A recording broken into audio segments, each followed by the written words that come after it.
और तू चलकर मेरे लोक में आ गया, इससे बड़ा क्या तेरे को फल बताऊं? बोले धन्य हो प्रभु आपकी महिमा। बोले अब इसका क्या करें? बोले इसको हमारे पास छोड़ जाओ।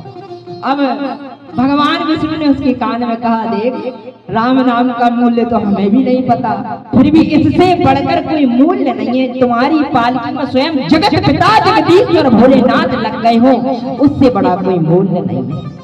अर्थात कहने का भावार्थ भाई बंधु यह है कि जीवन में राम नाम से बड़ा कोई मूल्य नहीं, इसलिए राम नाम जपा करो, भले ही कैसे भी जपो। अब आइए श्रीमद् भागवत के प्रथम श्लोक में प्रवेश करते हैं। सच्चिदानंद रूपाय विश्वोत्पत्त्यादि हेतवे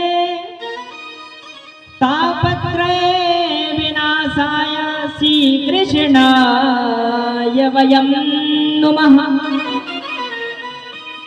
सच्चिदानंद रूपाय, भैया भगवान कैसे हैं, क्या करते हैं भगवान और कहाँ रहते हैं?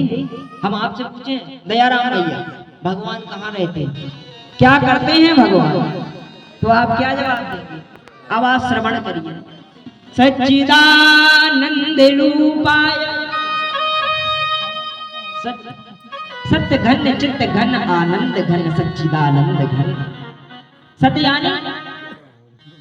सत्यानी सत्य। अब हम आपसे पूछें, आपने तो कितनी बार कथा श्रवण करी भाई बंधु, आपने तो 1000 बार कर ली होगी समझे। सत्य की परिभाषा क्या है?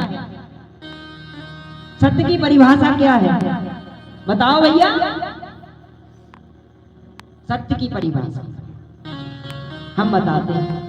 सत्य की परिभाषा है जिसमें असत्य का कहीं प्रयोग ना हो, वही तो सत्य है। सत्य स्वरूप परमात्मा अर्थात जो सर्वत्र यत्र तत्र सर्वत्र व्याप्त है, सत्य यानी परमात्मा जो हमेशा सत्य है, क्षीर सागर में बैठा हुआ है, लेकिन हम कहें दिखता तो है नहीं। अब सत्य स्वरूप परमात्मा विराजमान है। अपन बदल सकते हैं लेकिन परमात्मा नहीं बदल सकता। कुछ क्षण पहले हम कुछ और दिखते थे, दयाराम भैया कुछ और दिखते थे, ये स्थान कुछ और दिखता था, सब कुछ बदला, हम बदले, आप बदले, समय बदला, यद्यपि लेकिन भगवान नहीं बदले। अच्छा चलो ऐसे समझो कि एक छोटा बालक हो, उसके सामने 1 लाख रुपए रख दिए जाएं और एक खिलौना रख दिया जाए, क्या उठाएगा वो? बताओ क्या उठाएगा? खिलौना। क्योंकि उसको खिलौने का मूल्य पता है। और आपके सामने 1-2 लाख रख दिए जाए तो आप खिलौना उठाओगे? भैया आप पैसा उठाओगे।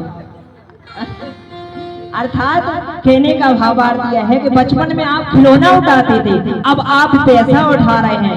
आप बदले, आपका समय बदला, लेकिन परमात्मा नहीं बदला जो सदैव सत्य स्वरूप विराजमान है। हम बदल सकते हैं लेकिन भगवान नहीं बदल सकते। देश काल दिशि विदु सब माई, कहूं कहाँ यहाँ प्रभु नाम। ऐसा कोई देश नहीं है, ऐसा कोई प्रदेश नहीं है जिसमें परमात्मा विराजमान न हो, और ऐसा कोई काल नहीं है, रात में दिन में सदैव परमात्मा विराजमान रहते हैं। ऐसी कोई दिशा नहीं है और ऐसा कोई स्थान नहीं है जहां परमात्मा का निवास ना हो।